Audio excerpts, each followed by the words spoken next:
Gold, trusted gold buyers. మీరు తాకట్టు పెట్టిన బంగారాన్ని విడిపించి ఈ రోజు ఉన్న మార్కెట్ ధరకు కొనబడను.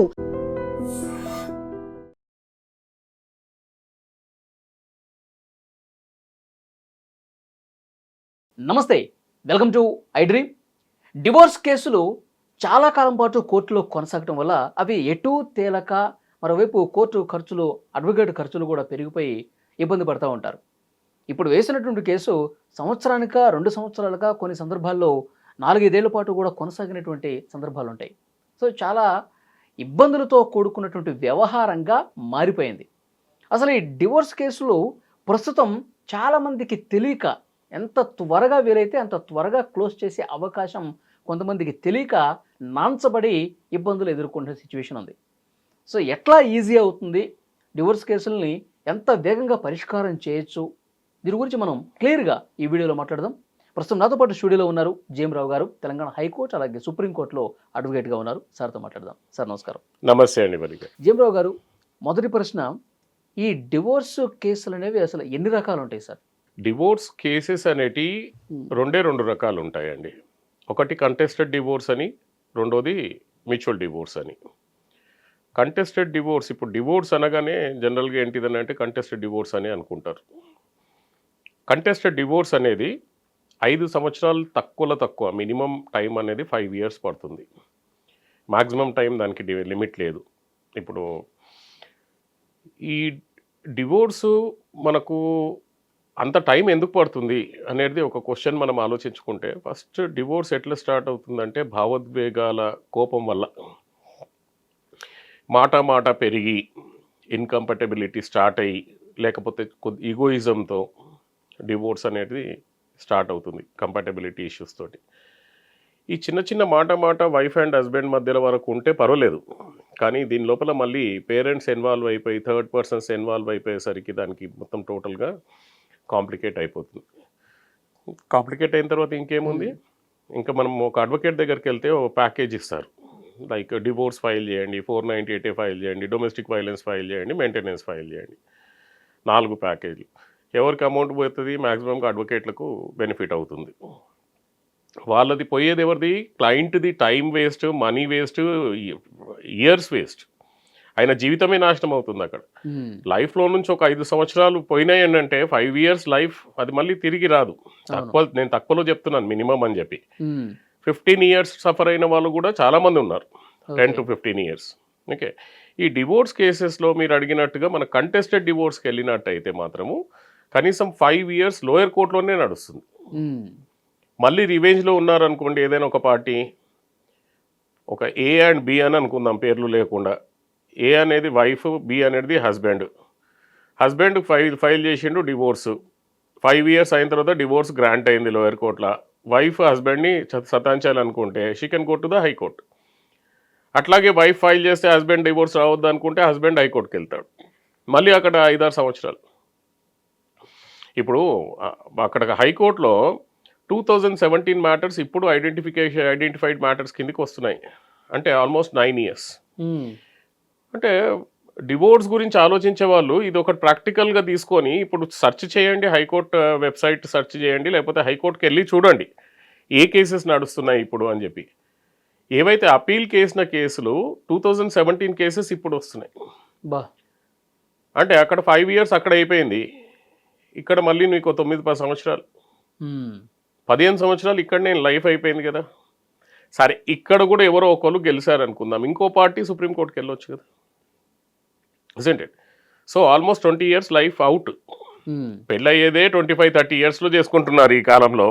ఇంకో 20 సంవత్సరాలు యాడ్ చేస్తే 50 years. Total life is gone. ఈ మధ్యలో పిల్లలు ఉంటే అది కూడా ఇబ్బంది. పిల్లలకు కూడా తండ్రి ఎవరో తెలియదు, తండ్రి దగ్గర పిల్ల పెరిగితే తల్లి ఎవరో తెలియదు పిల్లలకు. ఇది మనకు లెంతియెస్ట్గా జరిగే డివోర్స్ కేసెస్ అనమాట. ఎందుకు జరుగుతున్నాయి ఇవి డివోర్స్ కేసెస్ లెంతియెస్ట్గా అంటే, ఒక ఈగోయిజం, ఒక రివెంజ్, ఓకే, లేక ప్రాపర్ అడ్వైస్ లేకపోవడం వల్ల కూడా చాలా జీవితాలు నాశనం అయిపోతున్నాయండి. కానీ నిజంగా ఎంత ఎక్కువ కాలం కొనసాగడం అనేది ఎంత ఇబ్బంది సార్? చాలా అంటే చాలా ఇబ్బంది అండి. మీరు మరి ఎందుకు కోర్టులు అంతే వేగంగా చేయడానికి ఉన్నటువంటి అవరోధాలు ఏంటంటారు? కోర్టు వాళ్ళు చేసినంత ప్రయత్నాలు వాళ్ళు చేస్తున్నారు, కానీ ఇక్కడ కేసెస్ అనేవి ఆ రకంగా ఇంక్రీజ్ అయిపోతున్నాయండి. ఓకే. డివోర్స్ కేసులు ఒక్కొక్క కోర్టులో 2000 కేసులు అట్లా ఉంటే ఇప్పుడు కేసెస్ అనేటివి చాలా హై నెంబర్లో ఇంక్రీజ్ అయ్యుకుంటూ పోతున్నాయి. మనం గ్రాఫ్ చూసామనుకోండి లాస్ట్ 10 ఇయర్స్లో అది మనకు అలాగ అనిపిస్తుంది. సో ప్రతి చిన్నదానికి మనకు పాతకాలంలాగా మనకు అడ్జస్ట్మెంట్ నేచర్ అనేది వెళ్ళిపోయింది. ప్రతి చిన్నదానికి మనకు గొడవ కాగానే they are thinking of divorce. కలిసి ఉండే ప్రయత్నం చేయకుండా డివోర్స్ అని అంటున్నారు. పోనీ డివోర్స్ అన్నప్పుడు వాళ్ళకు ఈ అవగాహన ఉందా లేదా అనేది నాకు తెలియదు కానీ ఓకే. నేను అనుకునేది ఏంటంటే మాత్రం వాళ్ళకు ప్రాపర్ అడ్వైజ్ రావట్లేదండి. ప్రాపర్ అడ్వైజ్ లేకనే వాళ్ళు చాలా మంది Okay. సఫర్ అవుతున్నారు. ఓకే. సార్ ఇప్పుడు నేను క్విక్ డివోర్స్ అనే పదం ఎక్కువగా వింటున్నాను సార్. ఏంటి అసలు క్విక్ డివోర్స్ అంటే ఏంటి? క్విక్ డివోర్స్ అనేది ఏంటిదని అంటే ఇది మంచి క్వశ్చన్ అడిగారు. ఇది చాలా చాలా మంది సెర్చ్ చేస్తుంటారు క్విక్ డివోర్స్ అనేది. క్విక్ డివోర్స్ అనేది చాలా బెస్ట్ థింగ్ అండి. ఓకే. ఈ క్విక్ డివోర్స్లో మనకు 2 రకాలుగా మనం పోవచ్చు. క్విక్ డివోర్స్ 2 రకాల దానికి కూడా ఒకటే కావాలి. ఏంటిదని అంటే ఇద్దరికి ఒక ఉద్దేశం ఉండాలి, మేము తొందరగా డివోర్స్ కంప్లీట్ చేసుకోవాలి అనేది ఇద్దరికి ఉండాలి. ఓకే. మేము తొందరగా ఇవన్నీ వద్దురా బాబు, నా లైఫ్ నాది, నీ లైఫ్ నీది అని అనుకొని క్విక్ డివోర్స్ కిందకి వెళ్తాయి. ఈ క్విక్ డివోర్స్లో చాలా మటుకు ఏంటిదని అంటే ఒక well known divorce procedure is mutual consent divorce. ఇద్దరు లేదు మాకు ఇంకా వద్దు, సమ్ టర్మ్స్ అండ్ కండిషన్స్ రాసుకొని మనము మ్యూచువల్ డివోర్స్ తీసుకుందామని అనుకుంటే 6 to 7 months లోపల డివోర్స్ అయిపోతుందండి. అండ్ ఇప్పుడు ఉన్న ఫెసిలిటీ ప్రకారంగా మనము దానికి ఇది వేవ్ ఆఫ్ పిటిషన్ ఫైల్ చేసుకొని మనము 1 monthలో కూడా డివోర్స్ తీసుకున్న సిచ్యువేషన్స్ ఉన్నాయి మనకు. ఓకే. సో సుప్రీంకోర్టు డైరెక్షన్ ఉంది, ఆ 6 months కూడా వెయిట్ చేయాల్సిన పని లేదు, ఎందుకు వాళ్ళ జీవితం నాశనం చేయడము, తొందరగా కంప్లీట్ చేసుకోండి అని చెప్పేసి. ఓకే. సో ఆ రకంగా మనకు 1 monthలో ఈ మ్యూచువల్ డివోర్స్ వచ్చిన ఇవి కూడా ఉన్నాయి. ఓకే. ఈ 2 కాకుండా ఇది మ్యూచువల్ డివోర్స్ కాకుండా కొన్ని చోట్ల ఏంటిదని అంటే నెగోసియేషన్ దగ్గర ప్రాబ్లం వస్తుంది. వాళ్ళు ఒకటి అనుకుంటారు, వీళ్ళు ఒకటి అనుకుంటారు, అది నెగోషియేట్ జరగదు. ఇక్కడ అనేది మీడియేటర్ రోల్ వస్తుంది. ఓకే. ఆ మీడియేటర్ అంటే కూడా ఎవరు పడితే వాళ్ళ దగ్గర మీడియేషన్కి వెళ్తే కుదరదండి అది. సో సుప్రీంకోర్టు హైకోర్టు డైరెక్షన్స్ ప్రకారంగా సర్టిఫైడ్ మీడియేటర్ అని ఉంటారు. ఇప్పుడు I have completed my certified mediation program from IAMC, international arbitration council అని. రమణ గారు ఎప్పుడైతే సుప్రీంకోర్టు చీఫ్ జస్టిస్ ఉండే అతను ఇది ఫామ్ చేశారు. అక్కడ నుంచి నేను మీడియేషన్ సర్టిఫైడ్ కోర్సు నేను కంప్లీట్ చేశాను. 48 hours మనం కంప్లీట్ చేయాలి. 48 hours మనం ఆ సర్టిఫికేషన్ కంప్లీట్ చేయాలి. సో దానిలో కూడా ప్రాపర్ ట్రైనింగ్ ఇస్తారు మీడియేషన్ ఎలా జరుగుతుందని. ఓకే. సో ఇప్పుడు ఇక్కడ వ్యూయర్స్కి, ప్రేక్షకులకు నేను చెప్పేది ఏంటిదంటే మీడియేషన్ అని అంటే బయాస్డ్గా ఉండదండి. ఒక న్యూట్రల్ పర్సను ఇద్దరికి ఫెసిలిటేట్ చేస్తాడు. ఓకే. మీరు అనుకున్నది ఏంటిది, మీ ఇద్దరు డైరెక్ట్గా మాట్లాడలేని పక్షంలో మీడియేటర్ విని ఇలా అని చెప్పి అతను ఫోర్స్ చేయడు. అతను ఒక జడ్జి కూడా కాదు. ఓకే. ఆ మీడియేటర్ మీడియేటర్ అంటే ఒక అడ్వకేటే కావచ్చు, అడ్వకేట్ కాకపోవచ్చు కూడా మీడియేటర్ అంటే. Certified mediation is required. Okay. So ఇతను ఏంటిదంటే ఓన్లీ ఫెసిలిటేట్ చేస్తాడు, మీరు ఇది. ఫర్ ఎగ్జాంపుల్ ఒక ప్రాక్టికల్ ఎగ్జాంపుల్ తీసుకుందాం, దట్ హెల్ప్స్ ఎవ్రీబడి. ఒక 12 సంవత్సరాలు నుంచి ఒక కేసు నడుస్తుందండి. This is a practical case. Okay. 12 సంవత్సరాలుగా వాళ్ళు గొడవ పడుతున్నారు, financial problem is involved, and ఇది అన్ని కేసులు అయిపోయినాయి, and still divorce not happened. ఆ మెయింటెనెన్స్ కూడా పెండింగ్ ఉంది. మెయింటెనెన్స్ పెండింగ్ ఉంటే ఏంటిదండి, మనం కొద్ది కట్టుకుంటూ పోతామని చెప్తారు ఎవరైనా కానీ. ఓకే. సో అట్లాంటి సిచ్యువేషన్ నా దగ్గరకు వస్తే I have facilitated them so that వాళ్ళకి ఏంటిదని అంటే, లేదురా బాబు ఈవిడ 50 lakhs రూపీస్ ఈమె డిమాండ్ చేస్తుంది. ఓకే. నేనేమో కాదండి, ఆయన దగ్గర ఉన్నది 20 lakhs అని చెప్పి మనం చెప్పుకొచ్చాము. ఈ 50-25 రాకపోతే ఏం జరుగుతుంది, ఈ మధ్యలో ఏదో ఒకటి నెగోషియేట్ చేయకపోతే ఏం జరుగుతుంది, next 20-25 years they have to fight. ఇప్పటివరకు ఫైట్ చేస్తూనే ఉన్నారు, అది నడుస్తూనే ఉంటుంది, ఇంకా లైఫ్ లాంగ్ బ్యాటిల్ జరిగింది, మనశ్శాంతి ఉండదు. సో ఇక్కడ ఒక మీడియేటర్గా మనం ఫెసిలిటేట్ ఏం చేస్తామని అంటే, ఆయన 20 అంటున్నాడు, మీరు 50 అంటున్నారు, అట్లా కాదండి, ఏదో ఒక మిడిల్ ఫిగర్ ఆయన దగ్గర కాదు. మ్యాక్సిమంగా నేను కూడా ప్రయత్నం చేసి చూశాను. Our version will tell. Okay. ఆయన చెప్పింది నాకు ఇది, సో 25 కాదండి, అది 20 కాదు, 25 వరకు అట్లా తెచ్చుకోండి. ఓకే. లేదా మీ మిడిల్గా ఉంటుంది, 25 వరకు తెచ్చుకొని క్లోజ్ చేసుకోండి. ఓకే. సో లేదనంటే he is not ready to pay అంటే they have agreed for that and అక్కడ 25 lakhsకి అన్ని క్లోజ్ అయిపోయాయి కదండి మనకు. ఆయన మీద ఉన్న డొమెస్టిక్ వైలెన్స్ కేసు ఉండే ఒకటి, డొమెస్టిక్ వైలెన్స్ కేసు క్లోజ్ చేపించేసాము. ఓకే, మిగతా కేసెస్ ఉండే 498 ఒకటి పెండింగ్ ఉండే, ఆ 498 క్లోజ్ అయిపోయింది. అండ్ మళ్ళీ మెయింటెనెన్స్ కేసు ఉండే, మెయింటెనెన్స్ కేసు కూడా క్లోజ్ అయిపోయింది ఇక్కడ మ్యూచువల్ డైవర్స్ తోటి, అండ్ డైవర్స్ కూడా గ్రాంట్ అయిపోయింది. అంటే 4 కేసులల్లో ఇప్పుడు కేసు వేయగానే ఏదో ఎవరో ఒక్కళ్ళు సఫర్ అవుతారని అంటే కాదండి, అది ఇద్దరు సఫర్ కావాల్సిందే, 2 parties సఫర్ కావాల్సిందే. కానీ ఇది ఒక ఫెసిలిటీ ఏంటిదంటే ఒక ప్రాపర్ మీడియేషన్లో వెళ్తే మనకు క్విక్ డివోర్స్ అనేది మనం ఇందాక ఏదైతే డిస్కస్ చేసామో 12 ఏళ్ళ నుంచి ఉన్న డివోర్స్ ఇప్పుడు మనకు ఈజీగా సాల్వ్ అయిపోయింది కదా. ఇది నెలలోనే అయిపోయింది, నెలలోనే కంప్లీట్ అయిపోయింది. అందులో కూడా మనం వేవ్ ఆఫ్ పిటిషన్ ఫైల్ చేసి వీళ్ళు ఎప్పటి నుంచో దూరం ఉంటున్నారు, ఇప్పుడు ఇంకా డిలే చేయడం వేస్ట్, ఇమీడియట్గా డైవోర్స్ గ్రాంట్ చేయండి అని చెప్పి. సరే, ఇప్పుడు మీడియేషన్ వల్ల కేసు త్వరగా పరిష్కారం అయింది, క్విక్ డివోర్స్ అనేది అయిపోయింది.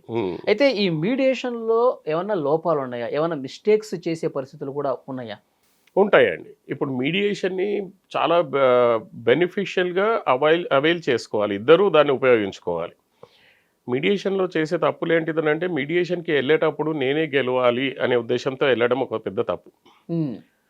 అక్కడ నెగోసియేషన్కి వచ్చి మనము క్లోజ్ చేసుకోవాలి, కానీ నేనే గెలవాలి అని అంటే కుదరని పని.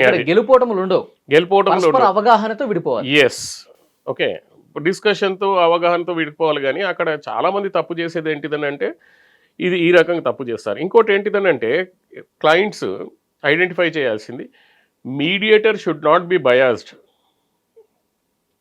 మీడియేటర్ మీకు అనిపించింది అనుకోండి బయాస్డ్ అని, 2 పార్టీలు కూడా కలిగించాలి.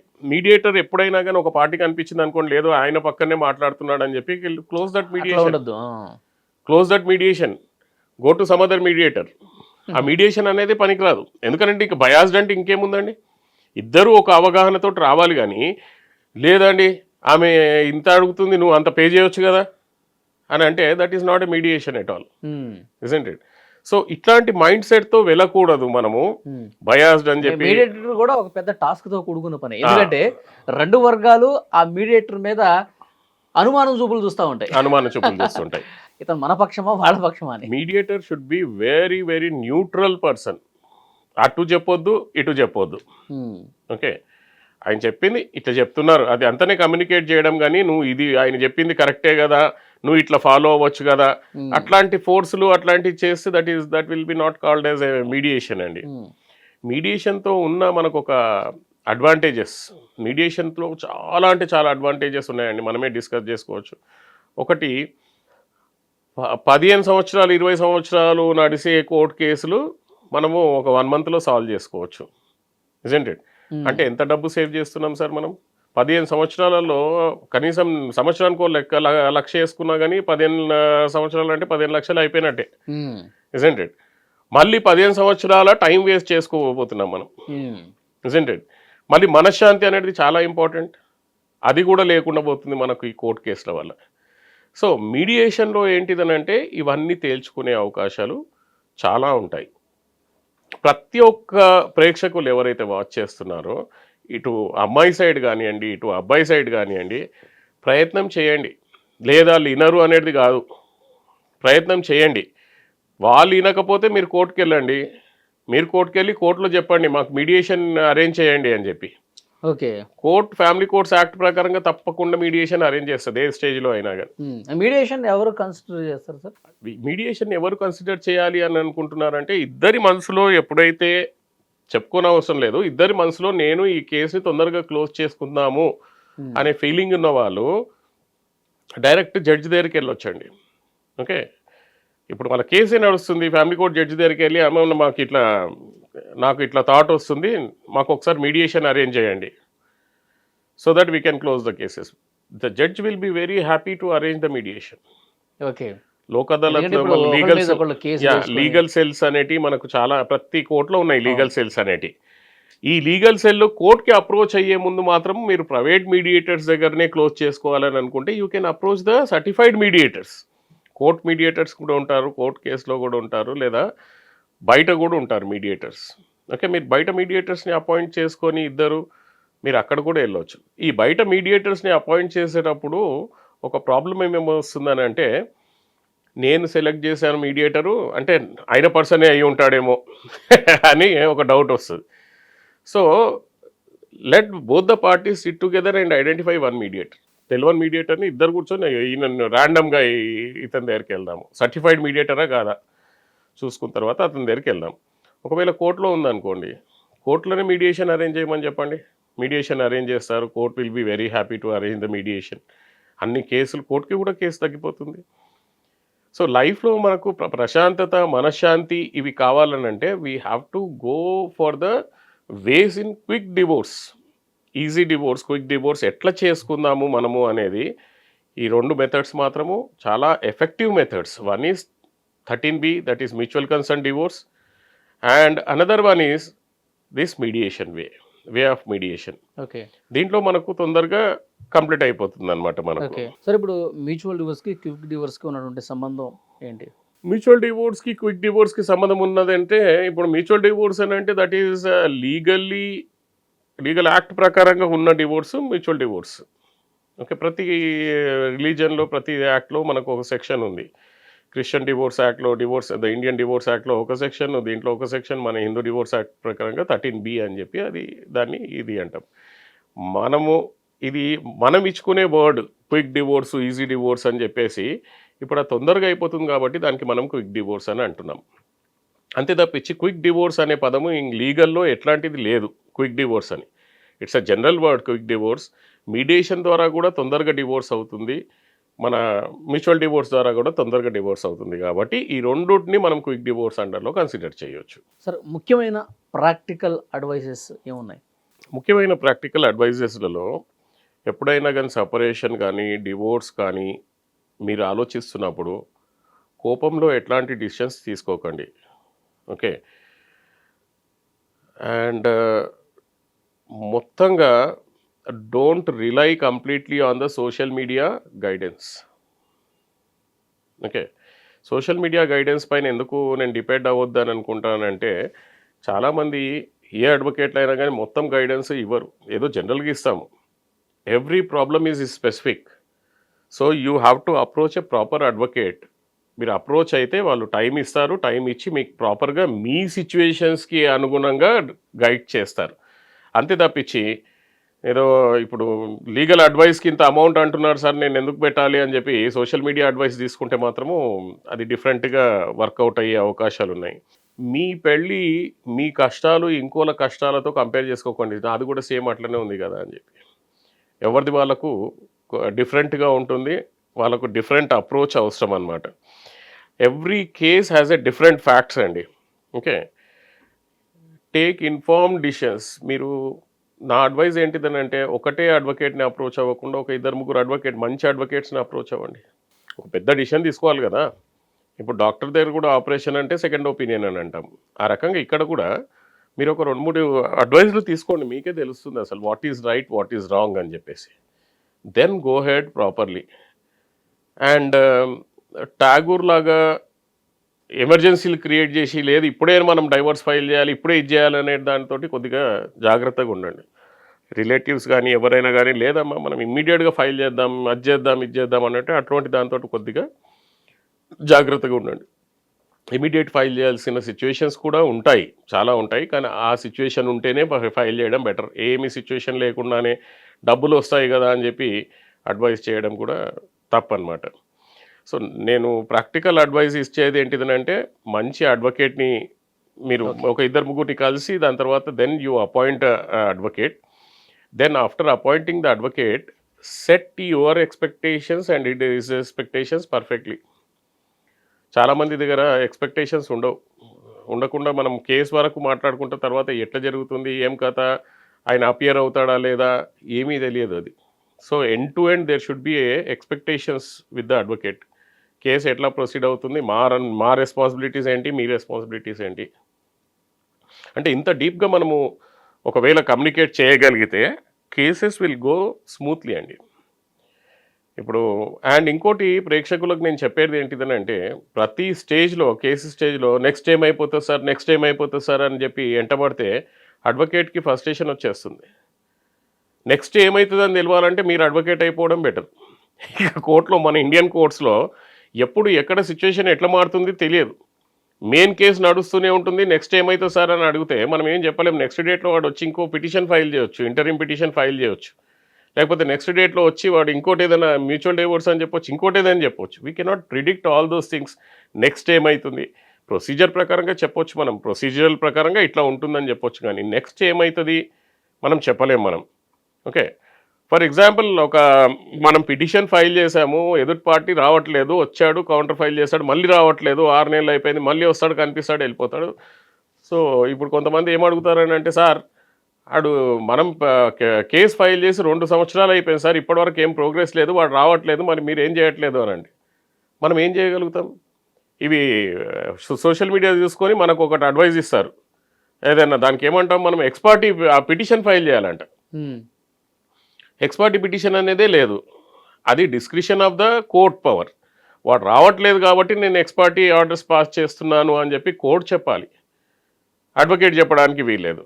That is all depends on the court. What we can do is that we can request the courts, madam వాళ్ళు రావట్లేదండి ప్లీజ్ టేక్ ద డిసిషన్ అని చెప్పి మనం అనొచ్చు. కానీ మనకేదో ఇప్పుడు డాక్టర్ దగ్గరికి వెళ్ళి సార్ నాకు డోలో ఇవ్వండి సార్ జ్వరం వస్తుంది అన్నట్టుగా ఉన్నది మనకు. అంటే మనమే క్లయింట్సే వచ్చి మనకు అడ్వైజ్ చేసి ఈ పిటిషన్ ఫైల్ చేయాలి, ఆ పిటిషన్ ఫైల్ చేయాలని అంటే దట్స్ ఎ ఫ్రస్ట్రేటింగ్ సిచ్యువేషన్.